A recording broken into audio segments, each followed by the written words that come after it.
જય જિનેન્દ્ર. જય જિનેન્દ્ર રમેશભાઈ. જય જિનેન્દ્ર પ્રભુ. જય જિનેન્દ્ર. આપણે જય જિનેન્દ્ર. પ્રદીક્ષા જય જિનેન્દ્ર. has arrived. આપણે સમયસારનો સ્વાધ્યાય શરૂ કરીએ.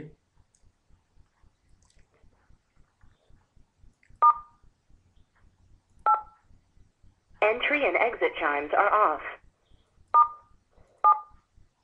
Q&A mode is on. Participants may now unmute themselves. Presentation mode is on. Only organizers can be heard. આપણે મંગલાચરણ કરી અને સમયસારનો સ્વાધ્યાય શરૂ કરીએ છીએ.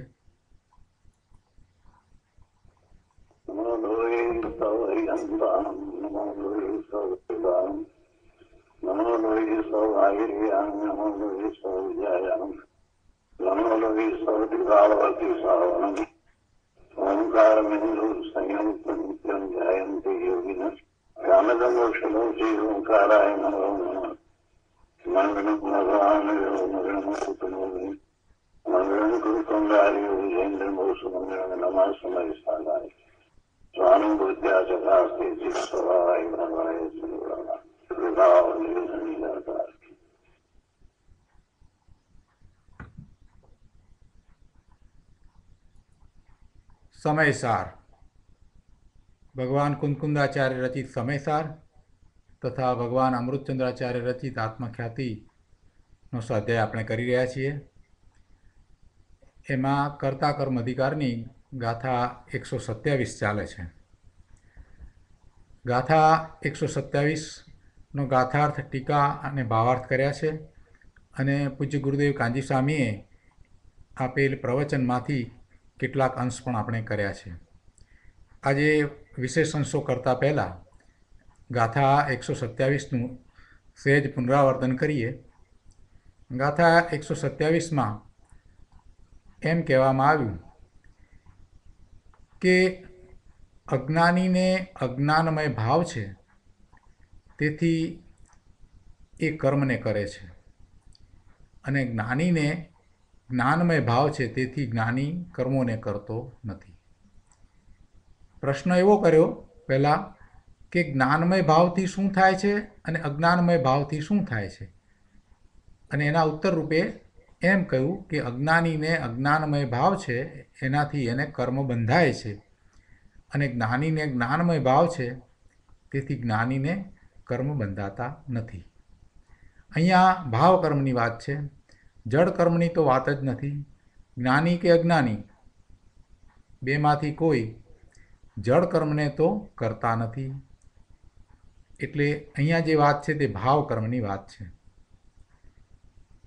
એમાં પહેલાં અજ્ઞાનીની વાત લીધી કે અજ્ઞાનીને સ્વ અને પરનો વિવેક નથી, એટલે એને ભેદ જ્ઞાન નથી, એટલે સ્વ અને પરના એકત્વના ભાવે એ વર્તે છે. એમાં એકરૂપતા કરી અને એ રાગ દ્વેષના પરિણામ કરે છે, અને એમ કરતાં એ રાગી દ્વેષી થાય છે. સ્વ શું છે એ એને ખ્યાલ નથી, એટલે એવો એ રાગી દ્વેષી થતો આશ્રવ કરે છે, અને એમ એને ભાવબંધ થાય છે. જ્યારે જ્ઞાનીને સ્વ અને પરનો વિવેક છે, એટલે સ્વ શું છે, પોતાનું શુદ્ધ સ્વરૂપ કેવું છે, એનો એને ખ્યાલ છે, એટલે એના જે ભાવ છે તે એવા સ્વ પરના ભેદ જ્ઞાનને કારણે રાગ દ્વેષ રૂપ થતા નથી.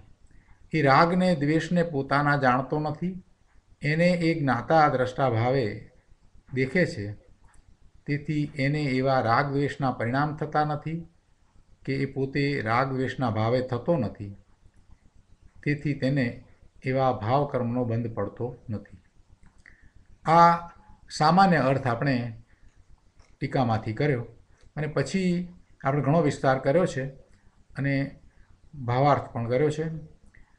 એ પછી પૂજ્ય ગુરુદેવના પ્રવચનમાંથી કેટલાક અંશ આપણે કર્યા છે. હવે વધારે અંશ આપણે લઈએ. પ્રવચન રત્નાકર ભાગ 5મો, એના પાના નંબર 234. એમાં છેલ્લી લીટીમાં કહે છે કે ભગવાન આત્મા જાણન દેખન સ્વભાવરૂપ જ્ઞાતા દ્રષ્ટા પ્રભુ છે. આત્મા અનાદિ સામાન્ય જ્ઞાન સ્વભાવ, અનાદિ સામાન્ય દર્શન સ્વભાવ, અનાદિ સામાન્ય આનંદ સ્વભાવ, અનાદિ સામાન્ય પુરુષાર્થ સ્વભાવ, એમ અનાદિ સામાન્ય અનંત ગુણ સ્વભાવમય વસ્તુ છે. ભગવાન આત્મા સામાન્ય અનંત ગુણ સ્વભાવમય વસ્તુ છે અને રાગાદિ ભાવ એનાથી ભિન્ન ચીજ છે. પરંતુ સ્વ પરના એકત્વના અધ્યાસને કારણે અજ્ઞાની પોતાના સ્વભાવથી ભ્રષ્ટ થઈ ગયો છે. આત્માનું સ્વરૂપ તો અજ્ઞાનીને પણ એવું જ છે, પણ એને ભાન નથી. એ પોતે પોતાના સ્વભાવથી ભ્રષ્ટ થયો છે. ખરેખર તો એમ કહેવા કરતાં એમ કહીએ કે એને ક્યારેય સ્વભાવનો અનુભવ થયો જ નથી. સ્વભાવથી ભ્રષ્ટ થયો છે એટલે ખરેખર તો એ કંઈ એમ નથી કે પહેલાં સ્વભાવમાં હતો અને પછી ત્યાંથી ભ્રષ્ટ થયો છે, એમ કહેવાનો આશય નથી.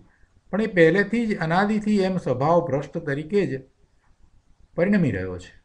એને પોતાનો શુદ્ધ નિર્મળ સ્વભાવ કેવો છે, પોતાનું કેવું સ્વરૂપ છે, એનો ખ્યાલ જ નથી.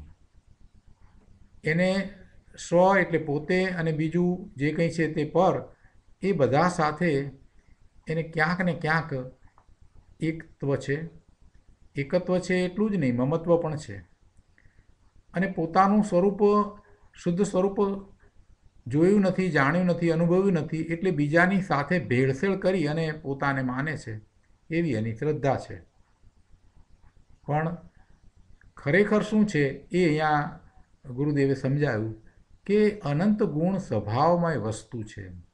અનંત ગુણનો પિંડ ભગવાન આત્મા છે. એ અજ્ઞાન અવસ્થામાં છે ત્યારે પણ એ તો એમ જ છે. અને એ વખતે પણ એના દ્રવ્યમાં કોઈ મલિનતા વ્યાપી નથી. એ શુદ્ધ છે, ત્રિકાળ શુદ્ધ છે, એક ત્રિકાળ નાયક જ છે. આ જે કંઈ દયાદાન વ્રત ભક્તિના ભાવ, પૂજાના ભાવ, એ બધા ભાવ છે એ તો શુભ ભાવ છે. અથવા તો હિંસા, ચોરી, જુઠ્ઠું એના ભાવ છે એ અશુભ ભાવ છે. એમાંના બેમાંથી કોઈ પણ પ્રકારના ભાવ આત્માના નથી. આત્માનો એવો સ્વભાવ નથી, આત્મામાં એવા ગુણ નથી. એટલે અજ્ઞાનીને એવી ખોટી શ્રદ્ધા છે કે આ શુભ ભાવ છે, એનાથી મને કલ્યાણ થશે, મારા આત્માનું કલ્યાણ થશે, એવી એની ઊંધી શ્રદ્ધા છે. અને એમ કરી અને શુભ ભાવને ધર્મ માની અને એ પ્રવર્તે છે તો શુભ ભાવે રહ્યો છે. પણ એથી કરીને એની મિથ્યા શ્રદ્ધા છે એટલે કંઈ એને ધર્મ થશે એમ નથી. શ્રદ્ધા મિથ્યા છે તો પછી પરિણામ પણ એવા જ આવશે. જ્યાં ધર્મ નથી ત્યાં ધર્મ માનવો એ મિથ્યાત્વ છે. એટલે મિથ્યાત્વને કારણે તો ચાર ગતિમાં રખડવાનું થશે. પરમેશ્વરનો માર્ગ, વિતરાગનો માર્ગ, જિનેશ્વર ભગવાનનો માર્ગ તો એનાથી તદ્દન વિપરીત છે, તદ્દન જુદો છે. એ તો વિતરાગ સ્વરૂપ છે. જિનેશ્વરનો માર્ગ છે, મોક્ષનો માર્ગ છે, એ માર્ગ જ વિતરાગ સ્વરૂપ છે. એમાં તો વિતરાગતા વ્યાપે છે. એ તો વિતરાગ પરિણામ છે. એ કંઈ શુભાશુભ પરિણામ નથી, એ તો વિતરાગી પરિણામ છે. પણ અજ્ઞાનીને આનો ખ્યાલ નથી, આનું જ્ઞાન નથી, આનું ભાન નથી. એટલે એ પોતાને અજ્ઞાની માને છે, પોતાને રાગી માને છે, દ્વેષી માને છે. અને એમ કરતાં એ રાગ દ્વેષ ભાવે વર્તો એ કર્મને કરે છે.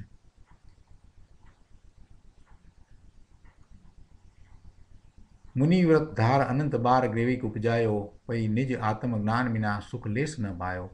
એટલે કે પુણ્યને કારણે પુણ્યનો બંધ થયો, મુનિ થયો એટલે એને પુણ્યનો બંધ થયો, અને પુણ્યને કારણે એ 9મી ગ્રેવિક સુધી પહોંચ્યો. પણ આત્મજ્ઞાન વિના એ સુખ અને શાંતિને પામ્યો નહીં. સાચા સુખ અને શાંતિની એને પ્રાપ્તિ થઈ નહીં. મુનિવ્રત ધારણ કરીને મહાવ્રતનું પાલન કર્યું, 28 મૂળ ગુણ પાળ્યા, નગ્ન દિગંબર થયો, પણ એ બધી તો રાગની જળની ક્રિયા હતી. એટલે શુભભાવ હતો. બાહ્યમાં જે દ્રવ્યલિંગ છે એ તો શુભભાવ છે, અને એવા દ્રવ્યલિંગની સભાનતા હોય અને એવા વ્રત તપ આદિની સભાનતા વર્તે છે તો એ સમ્યક દર્શન વિના માત્ર શુભભાવ જ છે. એ સાચા અર્થમાં એ દ્રવ્યલિંગ પણ નથી. ભાવલિંગ મુનિને જ સાચા અર્થમાં દ્રવ્યલિંગ હોય છે. નિશ્ચયથી જેને ચારિત્ર છે, પોતાના સ્વરૂપમાં સ્થિરતા થવારૂપ ચારિત્ર છે, એને જ સાચું બાહ્યમાં ચારિત્ર કહેવાય. પણ નિશ્ચય ચારિત્ર નથી, સમ્યક દર્શન નથી, અને માત્ર મુનિપણું લઈ લીધું છે અને છઠ્ઠા ગુણસ્થાન જેવી એની બહારમાં સભાનતા વર્તે છે, તો એ શુભભાવ છે. અને એના ફળરૂપે એને પુણ્યનો બંધ પડે અને એ દેવલોકમાં જાય. પણ એથી શું? ફરી પાછો ત્યાંથી પડી અને એ મનુષ્યમાં કે તિરિંચમાં જાય છે. એટલે એથી કંઈ ધર્મ થતો નથી. સર્વ વિશુદ્ધ જ્ઞાન અધિકારમાં આવે છે કે સમય સમયમાં જે પર્યાય થાય તે પ્રત્યેક ક્રમબદ્ધ થાય છે, પરંતુ ક્રમબદ્ધનો સાચો નિર્ણય કોને હોય છે? જેને પોતાના જ્ઞાતા દ્રષ્ટા સ્વભાવનું ભાન થયું છે તેને ક્રમબદ્ધનો સાચો નિર્ણય છે, અને તેની પરિણમન ધારા પણ ક્રમબદ્ધ સમ્યક છે. અજ્ઞાનીને ક્રમબદ્ધનો નિર્ણય ક્યાં છે? કદાચ એને મુનિ થયો છે પણ સમ્યક દર્શન નથી, તો એને ક્રમબદ્ધનો નિર્ણય પણ નથી. સમ્યક દર્શન થયું નથી અને મુનિ દશા લીધી છે, તેથી કંઈ એને ક્રમબદ્ધનો સાચો નિર્ણય નથી. ક્રમબદ્ધનો નિર્ણય સાચો નિર્ણય કોને હોય? સમ્યક દ્રષ્ટિને એવો સાચો નિર્ણય હોય.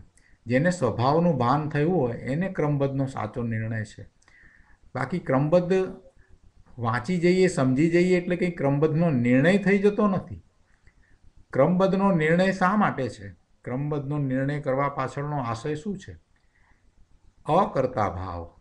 ક્રમબદ્ધનો નિર્ણય કરતાં અકર્તા ભાવ આવે, અને અકર્તા ભાવ આવે એટલે સ્વરૂપનું લક્ષ થાય. જેને ક્રમબદ્ધનો નિર્ણય થયો છે એને બારમાં કંઈ કરવાનું છે જ નહીં એવો પાકો નિર્ધાર થઈ જાય છે. એટલે એને સાચા અર્થમાં અકર્તા ભાવનો ખ્યાલ આવે છે કે મારે જગતમાં ક્યાંય કંઈ કરવા પણ છે જ નહીં, મારું કોઈ કાર્ય જ છે નહીં. જગતના કામો હું કરી શકતો નથી, પરના કામો હું કરી શકતો નથી. અને એમાં ને એમાં એ ઊંડો ઉતરી જાય છે. એટલે પછી બહારમાંથી બધેથી વૃત્તિને સંક્ષેપી લઈ અને પોતે પોતાના સ્વરૂપ તરફ જાય છે. એટલે ક્રમબદ્ધનો સાચો નિર્ણય થાય છે એ અકર્તા ભાવનો નિર્ણય કરવા માટે છે, અને એવો અકર્તા ભાવનો નિર્ણય થાય છે એ તો ખરેખર સમ્યક નિર્ણય તો ત્યારે જ થયો કહેવાય કે જ્યારે એને સ્વભાવનું ભાન થયું હોય, જ્ઞાન થયું હોય, અને પછી સમ્યક દર્શન થાય, પોતાના સ્વરૂપનું જ્ઞાન ભાન અનુભવ સહિત થાય, ત્યારે એ ક્રમબદ્ધ પર્યાયનો સાચો નિર્ણય એને થાય છે. અને ત્યારે એને સાચા અર્થમાં અકર્તા ભાવ છે અને ભેદ જ્ઞાન પણ છે. એટલે આ બધું એ મોક્ષ માર્ગના પુરુષાર્થમાં પહેલા પગથિયાની વાત છે. એટલે કે સમ્યક્ત્વનો જે પુરુષાર્થ છે એને માટે છે. ક્રમબદ્ધનો નિર્ણય સાચો થયો કે પર્યાય ક્રમમાં થાય છે, અને એક પછી એક જ પર્યાય જે થવાની છે તે જ થાય છે. આડી અવળી પર્યાય થતી નથી. ક્રમમાં થાય છે એટલે ક્રમ નિયત છે, અને એક પછી એક જે પર્યાય જે થવાની છે તે જ થાય છે. કોઈ આડી અવળી પર્યાય થતી નથી. એમાં મોતીની માળાનું ઉદાહરણ આપી અને ગુરુદેવે વાત સમજાવી છે કે મોતીની માળાની અંદર જે મણકા છે તે એક પછી એક ક્રમમાં છે, અને એવું બનતું નથી કે ચોથો મણકો બીજો થઈ જાય કે પાંચમો મણકો સાતમો થઈ જાય. એમ આડું અવળું કંઈ થઈ શકતું નથી. જે ક્રમમાં જે પર્યાય થાય છે એ જ ક્રમમાં જ થાય છે. આ વાત કરી છે. આમાં મુશ્કેલી સમજવામાં એ આવે છે કે એની સાથે સમયને જોડે છે. આપણને પહેલેથી આ ટેવ પડી છે કે પર્યાય બદલાય છે એટલે એની પર્યાયની જન્મક્ષણ છે એટલે એનો સમય છે, અને સમય સાથેની એની બદ્ધતા. જે સમયે થાય છે તે સમયે જ થાય છે, એ વાત બરાબર છે. પણ કંઈ સમય એટલે કાળ એ કંઈ પર્યાયને બદલતો નથી. પર્યાય બદલાય છે તો કંઈ સમયને કારણે બદલાય છે. સમય એટલે કાળની પર્યાય. કાળ દ્રવ્ય જુદું છે, એની એ સમય પર્યાય છે. અને એક દ્રવ્ય બીજા દ્રવ્યનું કંઈ કરી શકતું નથી. આ સિદ્ધાંત આપણે બરાબર સમજી ચૂક્યા છીએ. એટલે એ વાત તો પાકી છે, નક્કી છે કે કાળ દ્રવ્ય છે એ કંઈ બીજા કોઈ દ્રવ્યની પર્યાય થાય છે તો એને કરનારું નથી. એ માત્ર નિમિત્ત કારણ છે. પર્યાય થાય છે એક સમયની પર્યાય, પછી બીજા સમયની પર્યાય, ત્રીજા સમયની પર્યાય. એમાં આપણે એ સમય જે છે એને શું કહીએ છીએ? એને નિમિત્ત કહીએ છીએ. અને નિમિત્ત કાંઈ કરતું નથી. નિમિત્ત કાંઈ કરતું નથી. પેલી પર્યાય બદલાય છે તો બદલાય છે, એટલે આપણે સમયની તો સાપેક્ષતા સ્વીકારીએ છીએ. એટલે જે સમયે થવાની છે તે જ સમયે થાય, એમાં ગૂંચવાઈ જવાની જરૂર નથી પ્રભુ. એમાં નિર્ણય જે કરવાનો છે એ બીજી રીતે કરવાનો છે કે જે સમયે થવાની છે તે થવાની છે, તે જ સમયે થાય. દરેક પર્યાય છે તે ખરેખર આપણે જાણીએ છીએ તે પ્રમાણે એની જન્મક્ષણ છે. જ્યારે એ પર્યાય થાય છે એને એ જન્મક્ષણ કહેવામાં આવે છે. અને પર્યાયની સ્વતંત્રતા પણ આપણે આટલી બધી સમજ્યા છીએ કે પર્યાયના ષટકારકો એના પોતાના. પર્યાયના ષટકારકો એના પોતાના. એ છ કારક એના પોતાના છે. પર્યાય પોતે જ કરતા છે. પર્યાય છે એ પોતે જ કરતા છે, એ પોતે જ કર્મ છે. કાર્ય થયું એ પણ પર્યાય રૂપે જ થયું છે. એનો કરતા પણ પર્યાય પોતે જ છે. એમ નથી કે બીજો કોઈ આવીને એ પર્યાય કરે છે, એમ નથી. અરે એમ પણ નથી કે પૂર્વની પર્યાય હતી એનો નાશ થયો, એ વિલીન થઈ માટે આ નવી પર્યાય થઈ, એમ પણ નથી. પર્યાય પોતે સ્વતંત્ર રીતે થાય છે અને એના છ કારકો એના પોતાના છે. એ કરતા પણ પર્યાય પોતે છે, એનું કાર્ય એટલે કર્મ પણ એ પર્યાય પોતે છે, એનું સાધન એટલે કરણ એ પણ પર્યાય પોતે છે, એનું સંપ્રદાન એટલે જેનો પર્યાયને લાભ થયો તે, જેને માટે પર્યાય થઈ છે તે પર્યાય, જેને પ્રાપ્ત થઈ તે એ સંપ્રદાન એ પણ પર્યાય પોતે જ છે.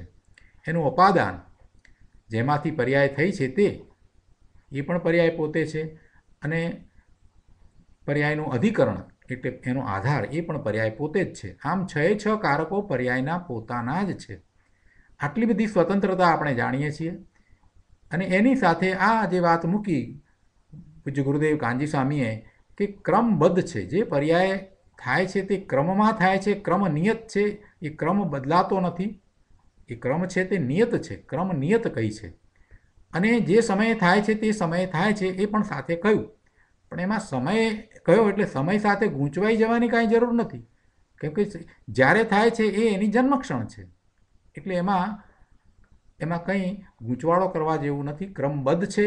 એનો નિર્ણય જ્યારે આપણે કરીએ છીએ ત્યારે મુખ્યતા શેની કરવાની છે કે પર્યાય સ્વતંત્ર રીતે થાય છે અને એને આઘી પાછી કરી શકાતી નથી. એટલે જે ક્રમમાં જે રીતે થાય છે તે રીતે જ થાય છે. અને જ્યારે આવું ક્રમબદ્ધપણું હોય, એનો સ્વીકાર આપણને થાય કે દરેક પર્યાય ક્રમબદ્ધપણે થાય જ છે, તો પછી હું શું કરું છું? એમાં મારે શું કરવાનું રહ્યું? હું એમાં કંઈ કરી શકું છું? એક પર્યાય થાય છે અને એના પછી બીજી પર્યાય થાય છે, એની વચ્ચે કોઈ તમને અવકાશ જ નથી કે તમે કંઈ કરો. બીજી રીતે તર્ક દ્વારા સમજીએ તો આ પણ વાત આપણે પહેલાં ઘણી વાર સમજાવી છે. શિબિરમાં પણ મેં આ વાત લીધી છે કે તમે એક બીજી રીતે વિચાર કરો કે એક પર્યાય થઈ એક સમયની, એના પછી બીજા સમયે બીજી પર્યાય, ત્રીજા સમયે ત્રીજી પર્યાય. આવો પર્યાયનો પ્રવાહ ચાલે છે. એનો જો તમે સ્વીકાર કરો છો તો તમે વિચાર કરો કે એક પર્યાય અને બીજી પર્યાય એ બેની વચ્ચે એવો તમને અવકાશ મળે છે કે જેમાં તમે કંઈક ફેરફાર કરવા જઈ શકો? તમે કંઈ ફેરફાર નથી કરી શકતા. આ ક્રમબદ્ધનો નિર્ણય છે. અને આ રીતે વિચાર કરતાં ક્રમબદ્ધનો નિર્ણય થાય છે. જેને ક્રમબદ્ધનો નિર્ણય થયો છે એને પછી અકર્તા ભાવ તો સહજ રીતે આવે કે તો પછી મારે શું કરવાનું છે? હું કરનારો કોણ? કોણ કરે? આ પર્યાય એના કારણે સ્વતંત્ર રીતે થાય છે અને ક્રમબદ્ધ થાય છે. એમાં કંઈ ફેરફાર પણ કરી શકાતો નથી. તો પછી હું શું કરી રહ્યો છું? હું શેના ફાંફા મારી રહ્યો છું? આ બધું શું ચાલે છે? એવો જેને નિર્ણય થાય છે એને અકર્તા ભાવ આવે છે. અને અકર્તા ભાવ આવે એટલે કે ક્યાંય મારે કંઈ કરવાપણું છે જ નહીં, બધું વ્યવસ્થિત ચાલી રહ્યું છે. જગતમાં બધી જ પર્યાયો ક્રમબદ્ધ થઈ રહી છે એટલે વ્યવસ્થિત થાય છે. જે કાળે જે થાય છે તે કાળે જ તે થાય છે એમ કહે એટલે ગૂંચવાઈ જાય છે કે કાળ પાકશે ત્યારે અમારો કાળ આવશે ત્યારે. અરે પ્રભુ, તારો કાળ પાકેલો છે. જ્યારે તું પુરુષાર્થ કરીશ ત્યારે તારો કાળ પાકેલો જ છે. 5 સમવાયને પણ બરાબર સમજતો નથી એટલે આ બધી મુશ્કેલી થઈ છે. 5 સમવાયમાં માત્ર પુરુષાર્થ છે એ જ એ કરી શકે છે, બાકીના 4ને એ કંઈ કરી શકતો નથી. આ વાત પણ એ સમજતો નથી. અને ક્રમબદ્ધના નિર્ણયમાં પણ એને બીજો વિકલ્પ આવે છે. પ્રભુ, એમ નથી. ક્રમબદ્ધનો નિર્ણય તો અકર્તા ભાવ માટેનો ઉત્કૃષ્ટ નિર્ણય છે. અને એવો નિર્ણય થતાં અકર્તા ભાવ આવે છે. અને અકર્તા ભાવ આવે છે એટલે દ્રષ્ટિ સ્વરૂપ તરફ વળે છે. અને જેની દ્રષ્ટિ સ્વરૂપ તરફ વળી છે એ પોતાના સ્વભાવનું જ્ઞાન અને ભાન કરે છે. એ અંદરમાં ઉતરી જાય છે. બધેથી પોતાના ઉપયોગને પાછો વાળીને એ ધ્રુવ તરફ ઉપયોગને વાળે છે ને એમ કરતાં એને નિર્વિકલ્પ ધ્યાનમાં પોતાના સ્વરૂપનો અનુભવ થાય છે. એટલે આ તો મોટામાં મોટો પુરુષાર્થ છે.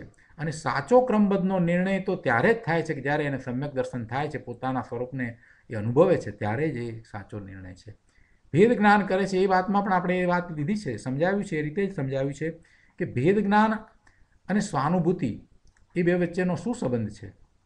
ટેમ્પામાં એ વાત બહુ સૂક્ષ્મતાથી લીધી હતી, ઘણો એનો વિસ્તાર પણ કર્યો હતો કે ભેદ જ્ઞાન જે છે એ ભેદ જ્ઞાન થવું અને આ તરફ સ્વાનુભૂતિ થવી એ બે વચ્ચેનો ખૂબ ગાઢ સંબંધ છે.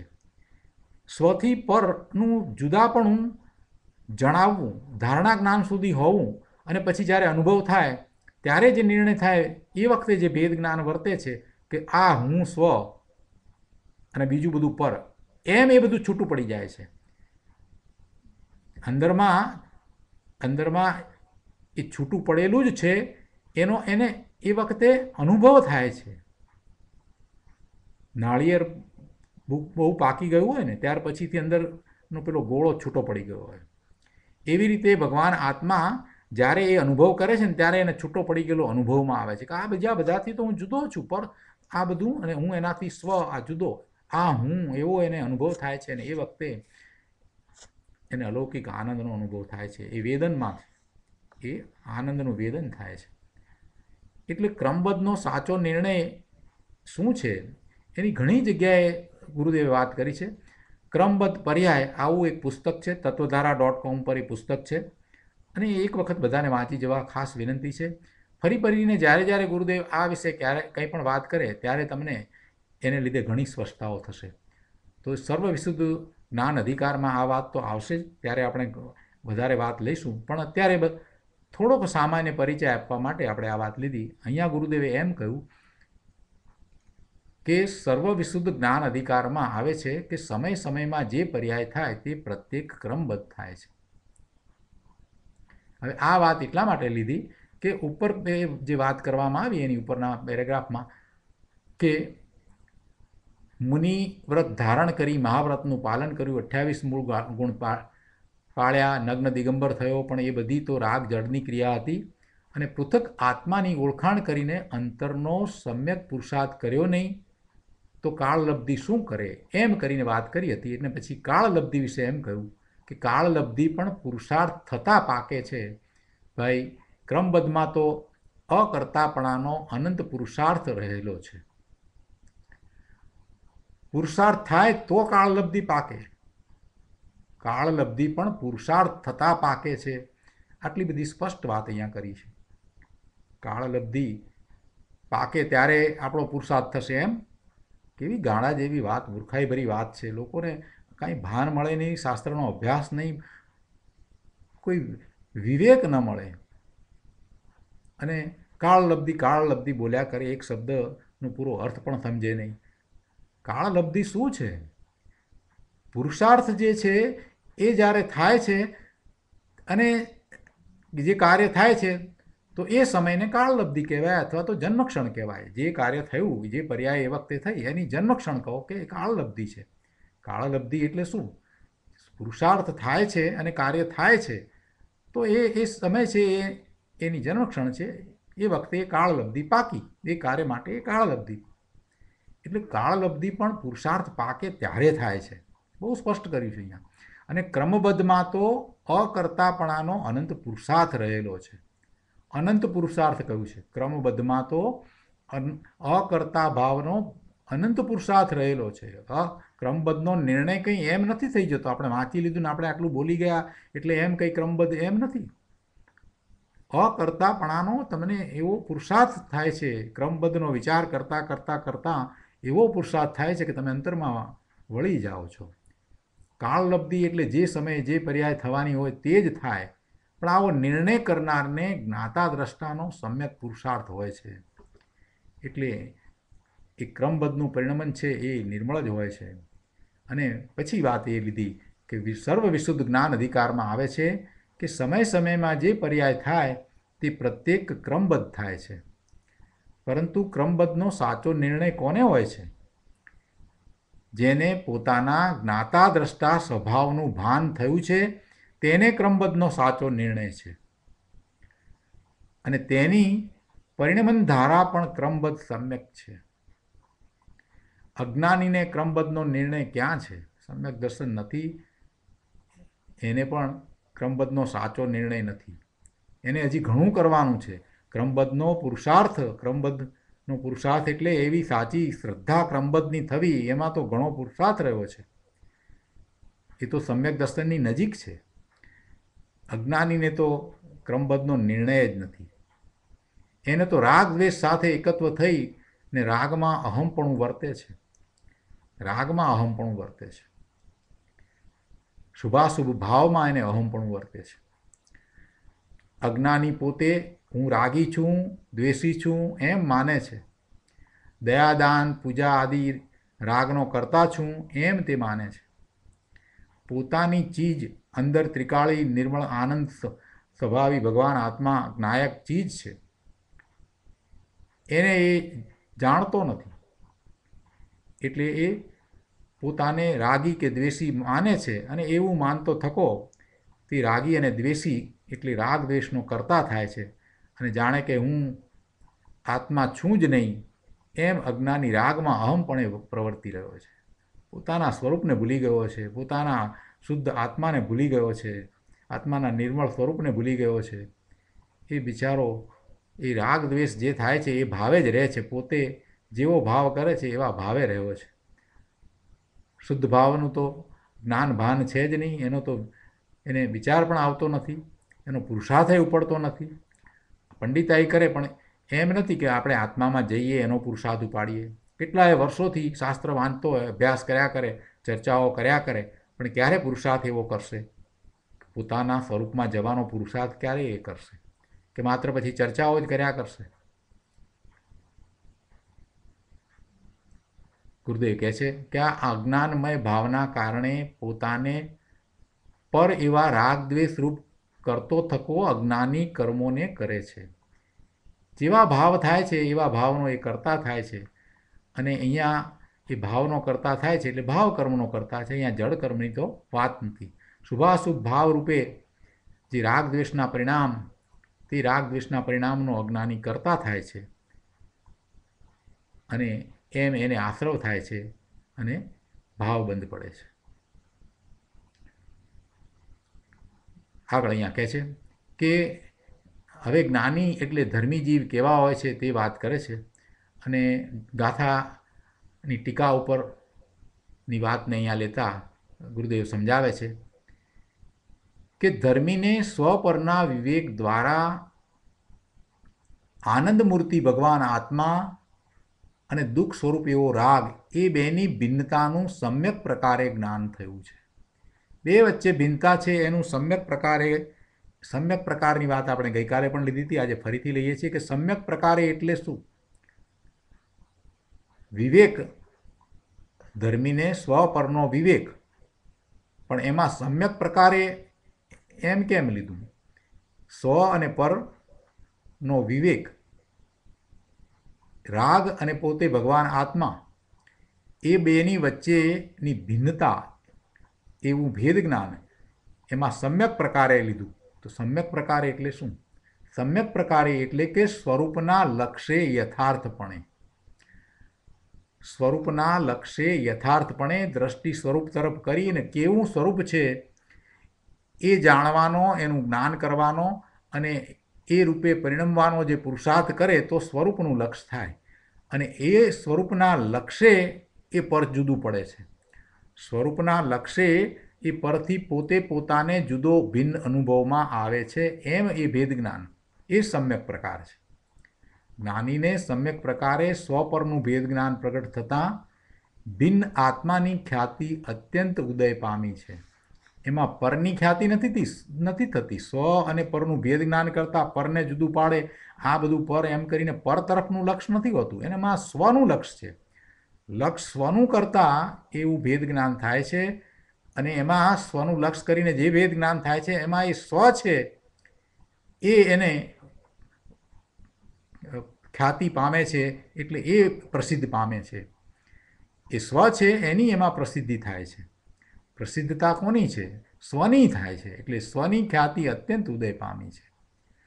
સ્વથી પર જુદું પડ્યું છે તો એ પરની ખ્યાતિની વાત નથી, પરની પ્રસિદ્ધિ નથી પ્રભુ. એમાં સ્વની પ્રસિદ્ધિ થાય છે કે આ હું એ અનુભવ છે, એમાં એને સ્વનો અનુભવ થાય છે. પરનો તો કોઈ પાર નથી. સ્વ પોતે એકલો એક છે, એ અખંડ છે, એક રૂપ છે, એનો એને અનુભવ થાય છે. એટલે સ્વની પ્રસિદ્ધિ થાય છે. એટલે સ્વના આશ્રય, સ્વના લક્ષ્ય સ્વની પ્રસિદ્ધિ થાય છે. અને એમાં એ પર બીજું બધું જે છે એનાથી પોતે જુદો એમ અનુભવાય છે. પરને કંઈ એ વખતે જુદું જાણે છે, પર એમ નથી. પરનું જાણવું નથી, એ સ્વનું જાણવું છે. થોડોક અહીંયા સૂક્ષ્મતાથી વિચાર કરવા જેવો છે કે એ વખતે એ જાણે છે તો કોને જાણે છે?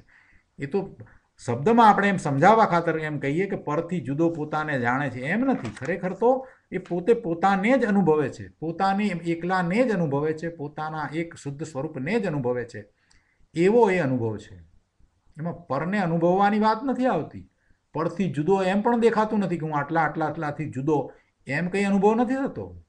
માત્ર એ વખતે સ્વ અનુભવાય છે, પોતાનું શુદ્ધ સ્વરૂપ છે, સિદ્ધ સમાન સ્વરૂપ છે, એ અનુભવમાં આવે છે. એટલે વેદન તરીકે એ અલૌકિક આનંદ હોય છે. એટલે પર અને સ્વ એમાં અનુભવ કોનો? સ્વનો અનુભવ કરે છે, સ્વને જાણે છે. એ અનુભવના કાળે એ કોઈ પર સાથે જણાઈ જાય છે એમ કહેવું એ તો વ્યવહાર નહીંનું કથન છે, વ્યવહારથી કહેવાય. પણ ખરેખર તો નિશ્ચયથી તો એવું છે કે એ સ્વને જ્યારે અનુભવે છે ત્યારે એ જેને અનુભવે છે અને જે અનુભવનાર છે એ બે વચ્ચે દ્વૈત એટલે બે પણ રહેતું નથી. એ તો એક રૂપે પોતે પોતાને અનુભવે છે. આવી વાત છે પ્રભુ. ગુરુદેવે બહુ સ્પષ્ટ કર્યું છે. જેટલું આવી શકે શબ્દોમાં એટલું લાવવાનો ગુરુદેવે પ્રયત્ન કર્યો છે. કૃપાળુદેવ શ્રીમદ રાજચંદ્રજીએ પણ કહ્યું છે કે તીર્થંકર ભગવાન પણ શબ્દમાં આ વાત કરી નથી શક્યા. આ અનુભવ ગમે વાત છે. છતાં પૂજ્ય ગુરુદેવે કરુણા કરી અને ઘણું આપ્યું છે.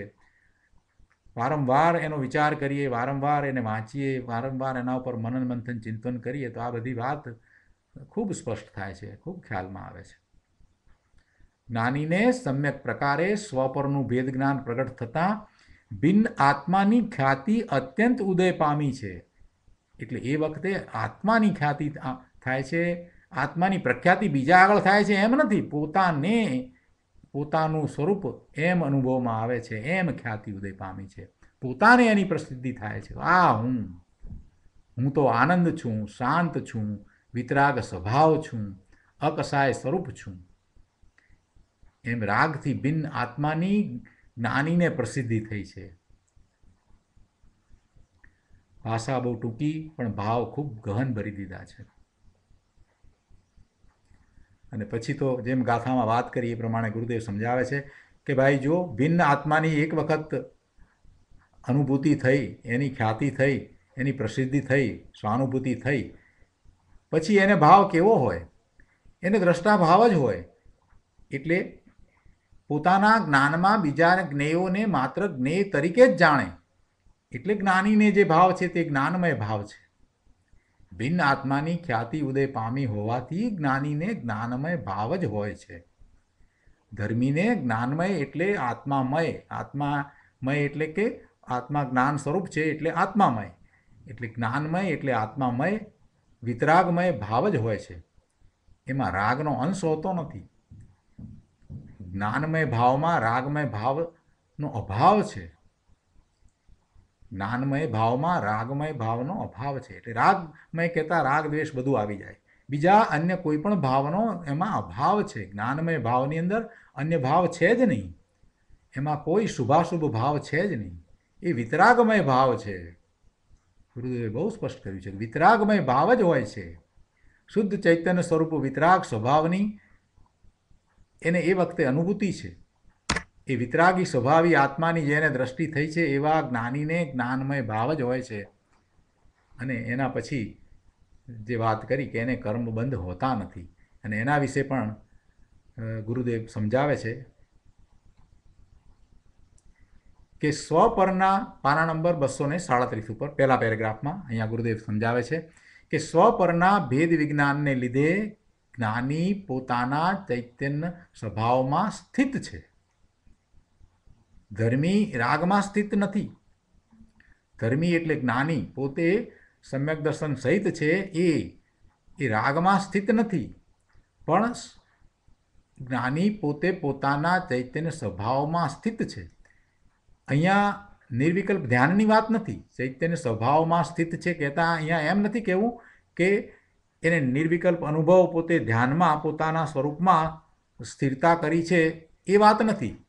પણ એની દ્રષ્ટિ બદલાઈ છે, એટલે દ્રષ્ટિ પોતાના સ્વરૂપ તરફ રહે છે, એટલે એમ એ પોતાના ચૈતન્ય સ્વભાવમાં સ્થિત છે કે હું આ ચૈતન્ય સ્વભાવી છું, જ્ઞાયક છું, એ વાતમાં એ સ્થિત છે. એમાં એ સ્થિત છે. જ્ઞાયકપણું જે છે એ વાતમાં એ રહ્યો છે. એટલે અન્ય ભાવે પોતે નથી, એમ અહીંયા તો જણાવવું છે. જ્ઞાની પોતાના ચૈતન્ય સ્વભાવમાં સ્થિત છે. એને કદાચ રાગ થાય કે દ્વેષ પણ થાય તો વિભાવ ભાવ એવા થાય છે, છતાં એ ભાવમાં એ નથી. એને એ પોતે જાણે છે, માત્ર જાણે જ છે, એનો દ્રષ્ટા થઈ જાય છે, એનો જાણવાવાળો થાય છે, એનો કરવાવાળો કરતા થતો નથી, એનો ભોગવવાળો ભોગતા થતો નથી. ગુરુદેવ કહે છે કે સ્વપરના ભેદ વિજ્ઞાનને લીધે જ્ઞાની પોતાના ચૈતન્ય સ્વભાવમાં સ્થિત છે. ધર્મી રાગમાં સ્થિત નથી. પુણ્ય પાપના જે ભાવ આવે છે તે જુદા છે, પર છે, ભિન્ન છે, એમ જ્ઞાની જાણે છે. પોતાના જ્ઞાનની પર્યાયમાં એને પોતાથી ભિન્ન જાણે છે. ધર્મી પોતાના ચિદાનંદ રસમાં, શાંત રસમાં સ્થિત હોવાથી રાગ મારો છે એવો અહંકાર એમને નિવૃત્ત થયો છે, છૂટી ગયો છે. આ લક્ષ્મી મારી કે મકાન મારું કે આ બૈરા છોકરા મારા એ તો બાજુ પર રહી ગયું, એ તો ક્યાંય દૂર રહી ગયું. પણ અહીંયા તો એમ કહે છે કે આ રાગનો ભાવ જે થયો એ પણ મારો નથી, એમ જ્ઞાનીની દશા છે. એનાથી એ નિવૃત્ત થઈ ગયા છે. જ્ઞાની એ રાગ શુભ આવ્યો છે તો એનાથી પણ એ નિવૃત્ત છે. અશુભ રાગ કે શુભ રાગ, કોઈ પણ પ્રકારનો રાગ અન્ય ભાવ છે એનાથી એ નિવૃત્ત થઈ ગયા છે. પેલી બહારની વસ્તુની તો વાત જ નથી, એ તો બધું જુદું જ છે કે તો ક્યાંય રહી ગયું. અહીં તો કહે છે કે દયા, દાન, વ્રત, ભક્તિ ઇત્યાદિ જે શુભ રાગ આવે છે તે મારો છે એવો અહંકાર જ્ઞાનીને નિવૃત્ત થઈ ગયો છે. એવો અહંકાર એમને હવે રહ્યો નથી. દયા, દાન, વ્રત, તપ, ભક્તિના ભાવને એ શુભ ભાવ માને છે, અને એને તો એ અટકવાના સ્થાન જાણે છે કે હું ક્યાં ત્યાં અટક્યો, મારે તો મારા શુદ્ધ ભાવમાં રહેવાનું હતું. આ તો શુભ રાગ આવ્યો, વ્રતનો ભાવ આવ્યો હોય, રાગનો ભાવ આવ્યો હોય, એવો શુભ ભાવ આવ્યો હોય, પૂજા ભક્તિનો ભાવ આવ્યો હોય, શાસ્ત્ર લખવાનો મુનિને ભાવ આવ્યો હોય, કે શિષ્યને સમજાવવાનો પણ ભાવ આવ્યો હોય, પણ એ બધો શુભ ભાવ છે, શુભ રાગ છે, અને એ મારો એટલે આત્માનો નહીં, એમાં મારું કંઈ કરવા પણ નહીં, એમ એમાંથી એ નિવૃત્ત થઈ ગયા છે. અને એ નિવૃત્ત થઈ ગયા છે એનો અર્થ એ છે કે એમને એવું જુદું પાડવું પડતું નથી. વારે વારે એ બાબતમાં એમને ખ્યાલ કરીને જુદું પાડવું પડતું નથી. નિવૃત્ત થઈ ગયા છે એટલે સદાને માટે એનાથી એ નિવૃત્ત થઈ ગયા છે. એ ભાવને પોતે જ્ઞાતા દ્રષ્ટા ભાવે જ જાણે છે. પોતાના શુદ્ધ ચિદાનંદ ઘન સ્વરૂપ ભગવાન આત્મામાં અહમ સ્થાપિત થતાં, ક્યાં અહમ સ્થાપિત થાય છે? હું પણ ક્યાં સ્થાપિત થાય છે? અહમ સ્થાપિત થવું એટલે હું પણાનો ભાવ ક્યાં સ્થાપિત થયો છે? પોતાનો ચિદાનંદ ઘન સ્વરૂપ ભગવાન આત્મા પોતાના આત્મામાં અહમ સ્થાપિત થયો છે કે આ હું છું, શુદ્ધ આત્મ સ્વભાવ તે હું છું, જ્ઞાયક એવો હું છું. એમાં એ પોતે અહમ સ્થાપિત થતાં અન્ય ભાવોથી એ છૂટી ગયા છે. રાગ મારો છે એવા અહંકાર જ્ઞાનીને હોતા નથી. બહારમાં પ્રવૃત્તિ એવી દેખાય, જ્ઞાનીની પ્રવૃત્તિ પણ એવી દેખાય, પણ શ્રદ્ધામાં એમને રાગનો અહંકાર છૂટી ગયો હોય. વ્યવહારના રાગની પ્રવૃત્તિના પરિણામ જ્ઞાનીને પણ હોય છે, નથી હોતા એમ નથી, એવા પરિણામ પણ થાય છે. પણ એ વ્યવહારનો રાગ મારો છે એવો અહંકાર જ્ઞાનીને છૂટી ગયો છે. એટલે જે ભાવબંધ થાય છે એ પણ કેવા નબળા થાય છે. જ્ઞાની છે, મુનિ છે, તો 3 કસાયનો અભાવ થયો છે, માત્ર હવે તો સંજુલન કસાય એક જ રહ્યો છે. તો પછી બંધ પણ કેવો થાય? ખૂબ નબળો બંધ પડે, ખૂબ ખૂબ ખૂબ નબળો, અતિ નબળો બંધ પડે કે જેને જતા વાર ન લાગે. ચોથે ગુણસ્થાને અનંતાનુબંધી કસાય ગયો છે અને પછી પણ જો બંધ પડે છે, ફક્ત ચોથા ગુણસ્થાનની વાત લઈએ, એવા જ્ઞાની છે, સમ્યક દ્રષ્ટિ છે, હજી સંયમ આચરણ ચારિત્ર તો થયું પણ નથી, તો એવા જ્ઞાની છે એને પણ એવા રાગના પરિણામ થયા છે કે કોઈ પ્રકારે દ્વેષના પરિણામ થયા છે, તો એને લીધે થઈને એમને બંધ પડે છે, નથી પડતો એમ નથી. પણ એ બંધ કેવો છે? એ બંધ કેવો છે? એમાં હવે અનંત અનુબંધ થાય એમ નથી. હવે એમને વધારે ભવ થવાના નથી. એવા બંધ નથી પડતા કે જેમાં હજી વધારે અનંત કાળ સુધી એમને બંધ પડે. એવો બંધ હવે થવાનો જ નથી. એટલે એ જ્ઞાનીના ભાવ છે એને લીધે થઈ અને જે નબળા બંધ પડે છે એને ગૌણ કરીને અહીંયા વાત કરી છે કે જ્ઞાનીને બંધ પડતો નથી. એને ગૌણ કરીને એમ કહેવામાં આવ્યું છે. બંધ તો પડે છે. જો ગુરુદેવે અહીંયાની સ્પષ્ટતા લીધી છે કે વ્યવહારના રાગની પ્રવૃત્તિના પરિણામ જ્ઞાનીને પણ હોય છે, પણ એ વ્યવહારનો રાગ મારો છે એવો અહંકાર જ્ઞાનીને છૂટી ગયો હોય છે.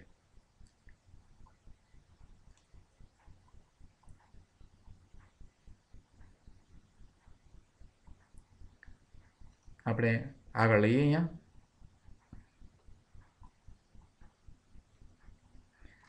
કેવી રીતે એનાથી નિવૃત્ત થયા છે એની થોડીક વધારે વાત લઈએ. 237માં પાના ઉપર છેલ્લા પેરેગ્રાફમાં અહીંયા કે પર એવા રાગ દ્વેષથી ભિન્નપણાના કારણે નિજરસથી જ અહંકાર નિવૃત્ત થયો છે.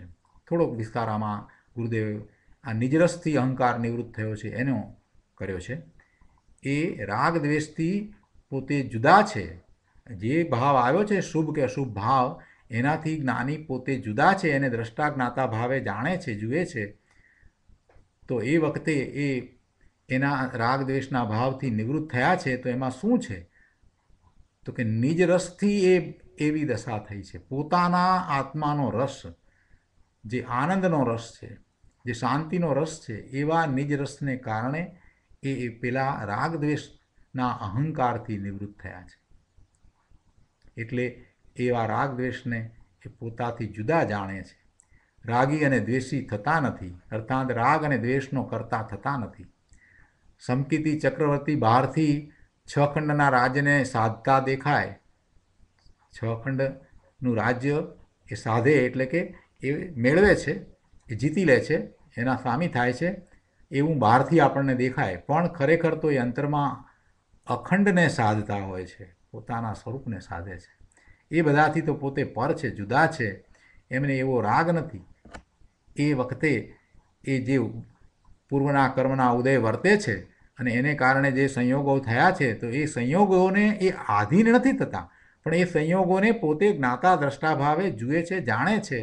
એટલે એની સાથે જોડાતા નથી અને એ સંયોગો એવા જ થાય છે કે જેમાં એ 6 ખંડને સાધે. આવા સંયોગો ઉત્પન્ન થયા છે, છતાંય એનાથી તો એ જુદા અલિપ્ત રહે છે. અને જે એનાથી અલિપ્ત નથી રહેતા એને તો પડવાનું થાય. એટલે એમના અભિપ્રાયમાં તો રાગનું એકત્વ છૂટી ગયું છે. જે રાગાદી થાય તેને કેવળ જાણે જ છે. આ બહુ સૂક્ષ્મ વાત છે. પ્રભુ આ વાતને આપણે બરાબર એમ જ સમજીને બેસાડવાની છે. વારંવાર આ વાત આવશે. સમયસર આખું આ આવી સૂક્ષ્મ વાતોથી ભરેલું છે.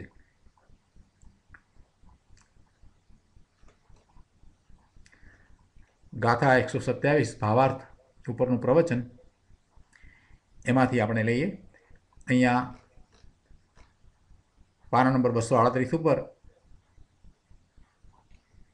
કહે છે કે ક્રોધ અને માન તે દ્વેષના બે ભેદ છે, માયા અને લોભ એ રાગના બે ભેદ છે. એ આપણે જાણીએ છીએ. ક્રોધ અને માન એમાં એ દ્વેષની અંદર એ બંને સમાય છે, અને માયા અને લોભ છે એ બંને રાગમાં સમાય છે. આ બધા સામાન્ય શબ્દથી મોહ કહેવાય છે. મોહ કર્મની પ્રકૃતિનો ઉદય આવતા પોતાના ઉપયોગમાં તેનો રાગ દ્વેષ રૂપ મલિન સ્વાદ આવે છે. મોહ કર્મની પ્રકૃતિનો ઉદય આવતા પોતાના ઉપયોગમાં તેનો રાગ દ્વેષ રૂપ મલિન સ્વાદ આવે છે. જેવો ઉદય આવે તેવો જ રાગ થાય એમ નહીં. જેવો ઉદય આવે તેવો જ રાગ થાય એમ નહીં. ઉદયના પ્રસંગે રાગ દ્વેષ થાય છે એમ અહીં સિદ્ધ કરવું છે. ઉદય પ્રમાણે રાગ થાય છે એમ નથી. ઉદય આવ્યો છે એ રાગ કરાવે છે એમ નથી. શેનો ઉદય? કર્મનો ઉદય. કર્મનો જે ઉદય આવ્યો છે એને લીધે થઈ અને જીવને રાગ કે દ્વેષ કરવા પડે એમ નથી. એ કંઈ એનું કારણ નથી. પણ ઉદય આવ્યો છે એવો ઉદય વર્તે છે તો જે જાગૃત નથી, જે અજ્ઞાની છે, એને રાગ દ્વેષના ભાવ થાય છે. જે જાગૃત છે એને એવા ભાવ નથી થતા, જે જ્ઞાની છે એને એવા ભાવ નથી થતા. ઉદય આવ્યો છે, જેવો ઉદય આવ્યો છે એ પ્રસંગે એવા રાગ દ્વેષના ભાવ થવા એમાં જીવનું પોતાનું કારણ છે. એ જીવની પોતાની ઊંધા પુરુષાર્થ કે નબળાઈ રૂપે એવું કારણ છે. જીવનો એ વખતે ઊંધો પુરુષાર્થ હોય કે અથવા તો જીવનના પુરુષાર્થમાં નબળાઈ હોય કાં તો પ્રમાદ હોય તો એમ થાય છે કે જેવો પ્રસંગ આવ્યો છે, ઉદય આવ્યો છે એવો રાગ થાય.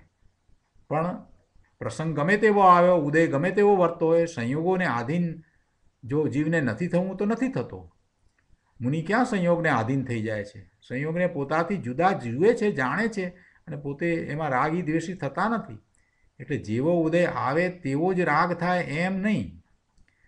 પણ ઉદયના પ્રસંગે એવો ઉદય વર્તે છે એ વખતે અજ્ઞાનીને કે મિથ્યા દ્રષ્ટિને એવા રાગ દ્વેષ થાય છે. એમ અહીંયા તો વાત કરવી છે. જે પ્રકારે ઉદય આવે તે જ પ્રકારે રાગ દ્વેષ થાય એમ છે નહીં. બહુ સ્પષ્ટ કર્યું છે. ઉદય તો આવે, પ્રભુ ઉદય આવે છે, અને જો ઉદય આવે એમ જ જો જીવને વર્તવું પડતું હોય તો કોઈ જીવ સિદ્ધ થઈ શકે જ નહીં. કર્મના ઉદય આવે અને એને કારણે જે સંયોગો સર્જાય એવા સંયોગોને એને આધીન થવું પડતું હોય, એવું ફરજિયાત હોય, જીવ કર્મને આધીન જ થઈ જતો હોય, કર્મના ઉદયને આધીન જ થઈ જતો હોય તો કોઈ જીવ કર્મથી છૂટી શકે જ નહીં. કોઈ જીવ સિદ્ધ થઈ શકે જ નહીં. પણ એમ નથી. અહીંયા વાત એ સ્પષ્ટ કરવી છે. સિદ્ધ કરવું છે એટલે અહીંયા સાબિત કરવું છે. અહીંયા એ સ્પષ્ટ કરવું છે કે ભાઈ આ રાગ દ્વેષના જે ભાવ થાય છે તેમાં એ જીવને પોતાને એવી નબળાઈ વર્તે છે એટલે થાય છે. જીવનું પોતાનું કારણ છે, એ સમયની એવી એની યોગ્યતા છે, એનું એવું અશુદ્ધ ઉપાદાન છે એટલે એ થાય છે. પણ એ વખતે એવો પ્રસંગ છે, એવો ઉદય આવ્યો છે અને અહીંયા એવા રાગ દ્વેષના ભાવ થયા છે. પણ એથી કરીને એ રાગ દ્વેષના ભાવ થવાનું કારણ એ પેલો ઉદય નથી. જે ઉદય આવ્યો છે એ કંઈ એનું કારણ નથી. પોતાની યોગ્યતા પ્રમાણે રાગ દ્વેષ થાય છે. આ રાગ દ્વેષનો સ્વાદ જે છે તે મલિન છે. અજ્ઞાનીને ભેદ જ્ઞાન નથી, તેને રાગ દ્વેષ અને પોતાના ઉપયોગની ભિન્નતાનું જ્ઞાન નથી.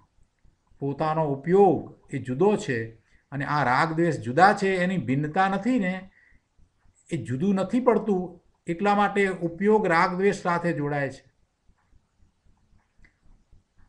ઉપયોગ ક્યાં ગયો છે એની ભિન્નતા એને ખબર નથી, ભેદ જ્ઞાન નથી. અજ્ઞાનીને એ રાગ દ્વેષ અને પોતાના ઉપયોગની ભિન્નતાનું જ્ઞાન નથી. ઉપયોગ પોતાનો છે. ઉપયોગ શું છે? જ્ઞાન દર્શનના ઉપયોગ છે. એ જ્ઞાન દર્શનના ઉપયોગ પોતાના છે અને પેલો રાગ જે છે એ તો જડ છે, અચેતન છે, એ એનો ન હોય પણ ઉપયોગ ત્યાં જાય છે, એની સાથે જોડાય છે. એટલે રાગ દ્વેષ અને ઉપયોગને એક કરીને એ એમ માને છે કે આ રાગ દ્વેષ રૂપ જે મલિન ઉપયોગ છે તે જ હું છું. ખરેખર એમ નથી. જ્ઞાની એને જુદા જાણે છે. પોતાનો ઉપયોગ, એ જ્ઞાન દર્શનનો ઉપયોગ છે એ પોતે છે, અને પેલું રાગ દ્વેષ છે તે જુદું છે એમ જ્ઞાની જાણે છે. અજ્ઞાની આમ નથી જાણતો. એ ઉપયોગ છે તે ચેતન છે.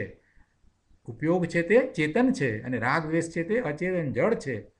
એ અચેતન જડને અને ચેતન ઉપયોગને અજ્ઞાની એક કરીને માને છે, એટલે એ રાગી દ્વેષી થાય છે.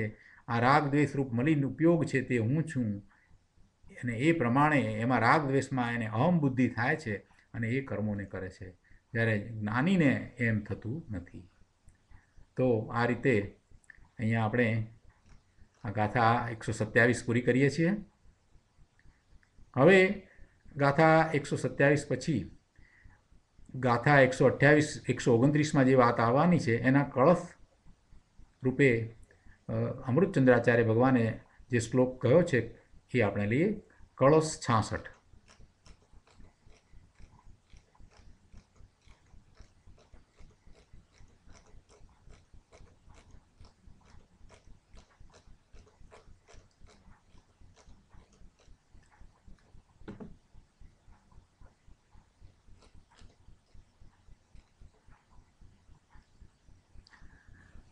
અહીંયા કળશ 66માં કહે છે કે જ્ઞાનમય એવ ભાવ કુતો ભવેત જ્ઞાનીનો ન પુનરન્ય અજ્ઞાનમય સર્વ કુતોયમ જ્ઞાનીનો નાન્ય.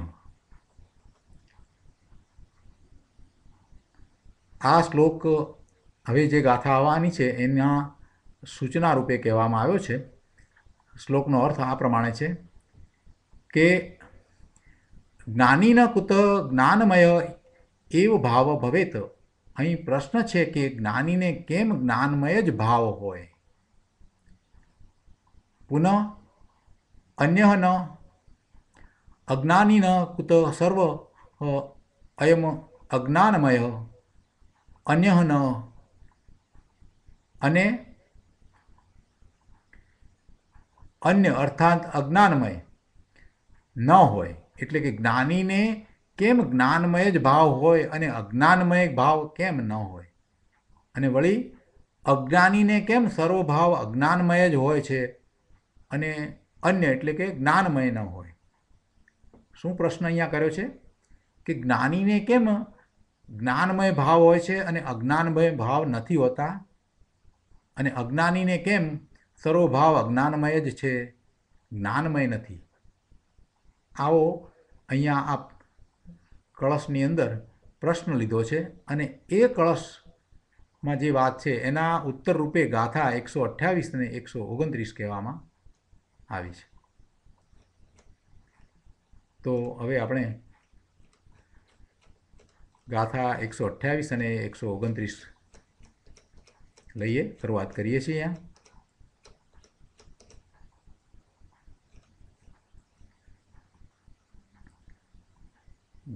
ગાથા 128 અને ગાથા 129.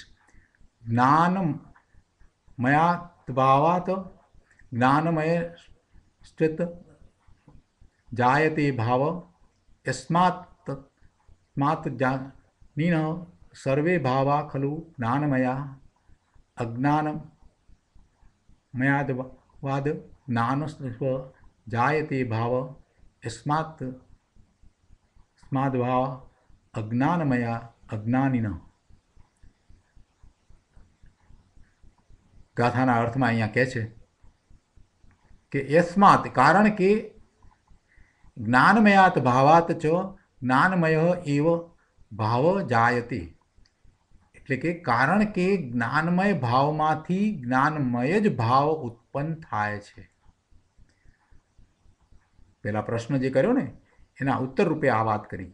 શ્લોકમાં એ પ્રશ્ન જણાવ્યો અને એમાં એમ પૂછ્યું કે કેમ જ્ઞાનીને જ્ઞાનમય જ ભાવ થાય છે અને અજ્ઞાનમય ભાવ નથી થતા, અને અજ્ઞાનીને કેમ અજ્ઞાનમય જ ભાવ થાય છે અને જ્ઞાનમય નથી થતા.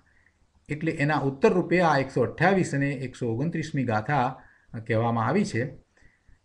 એટલે એના ગાથાના અર્થમાં અહીંયા જણાવ્યું કે કારણ કે જ્ઞાનમય ભાવમાંથી જ્ઞાનમય જ ભાવ ઉત્પન્ન થાય છે, तस्मात् ज्ञानिनः सर्वे भावा खलु ज्ञानमया। તેથી જ્ઞાનીના સર્વ ભાવો ખરેખર જ્ઞાનમય જ હોય છે, કારણ કે જ્ઞાનમય ભાવમાંથી જ્ઞાનમય જ ભાવ ઉત્પન્ન થાય છે. તેથી જ્ઞાનીના સર્વ ભાવો ખરેખર જ્ઞાનમય જ હોય છે. ચ યસ્માત અજ્ઞાનમયાત ભાવાત અજ્ઞાન એવ ભાવ જાયતે. અને વળી બીજી વાત પણ કરે છે કે કારણ કે અજ્ઞાનમય ભાવમાંથી અજ્ઞાનમય જ ભાવ ઉત્પન્ન થાય છે. તસ્માત અજ્ઞાનીન ભાવા અજ્ઞાનમયા.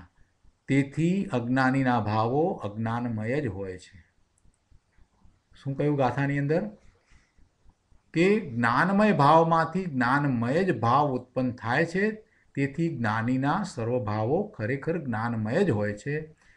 અને એ જ રીતે અજ્ઞાનમય ભાવમાંથી અજ્ઞાનમય જ ભાવ ઉત્પન્ન થાય છે. તેથી અજ્ઞાનીના ભાવો અજ્ઞાનમય જ હોય છે. હવે ટીકાની શરૂઆત કરતાં પહેલાં એક સ્પષ્ટતા કરવી છે, એ કરી દઈએ એટલે કોઈને ગોટાળા થાય નહીં. જો 126 ગાથાની અંદર શું વાત આવી? 126 ગાથામાં એમ કહ્યું કે આત્મા જે ભાવને કરે છે તે ભાવરૂપ કર્મનો કર્તા થાય છે, અને જ્ઞાનીને તે ભાવ જ્ઞાનમય છે અને અજ્ઞાનીને અજ્ઞાનમય છે. એટલે ત્યાં જ્ઞાનમય ભાવ અને અજ્ઞાનમય ભાવની માત્ર વાત કરી હતી, અને મૂળ વધારે વાત શેની કરી હતી? કે આત્મા જે ભાવને કરે છે તે ભાવ રૂપ કર્મનો તે કરતા થાય છે. આ 126માં કહેવામાં આવ્યું હતું. બરાબર. પછી આગળ વધી અને 127ની અંદર શું કહ્યું? કે અજ્ઞાનીને અજ્ઞાનમય ભાવ છે, તેથી અજ્ઞાની કર્મોને કરે છે, અને જ્ઞાનીને જ્ઞાનમય ભાવ છે, તેથી જ્ઞાની કર્મોને કરતો નથી. એટલે અજ્ઞાની અજ્ઞાનમય ભાવને કારણે કર્મો બાંધે છે, અને જ્ઞાની જ્ઞાનમય ભાવને કારણે કર્મો બાંધતો નથી. આ 127માં કહેવામાં આવ્યું. અને હવે અહીંયા 128 અને 129માં આ રીતે કહે છે કે જ્ઞાનમય ભાવમાંથી જ્ઞાનમય જ ભાવ ઉત્પન્ન થાય, અને અજ્ઞાનમય ભાવમાંથી અજ્ઞાનમય જ ભાવ ઉત્પન્ન થાય, અન્ય ભાવ ઉત્પન્ન થાય નહીં.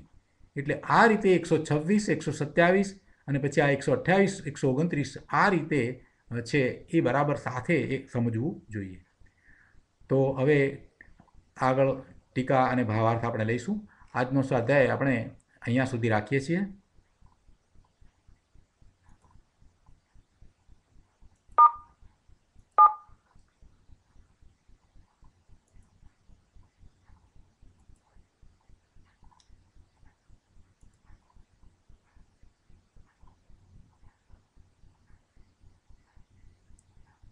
હવે આજના સ્વાધ્યાય સંબંધી આપના પ્રતિભાવ અથવા પ્રશ્નો હોય તો આપણે વિચાર કરીએ.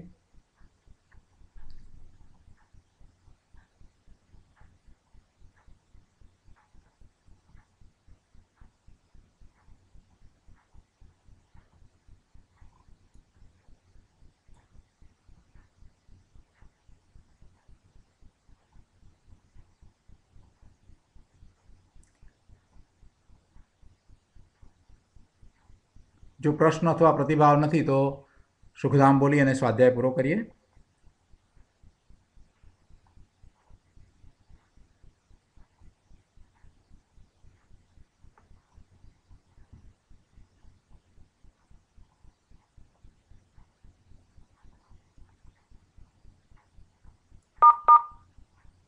While in a conference, you can press *0 to exit, dial *1 to enter a private consultation, touch *2 to get your caller code, press *4 for this help message, *5 or L to lock or unlock the conference, dial *6 to mute or unmute your phone, *7 or S to cycle between conversation, Q&A, and panel modes, *8 to toggle entry and exit chimes on and off, *9 to toggle conference recording, or press *# for the number of parties in the conference.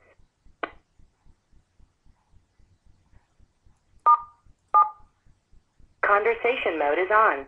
Everyone can now be heard.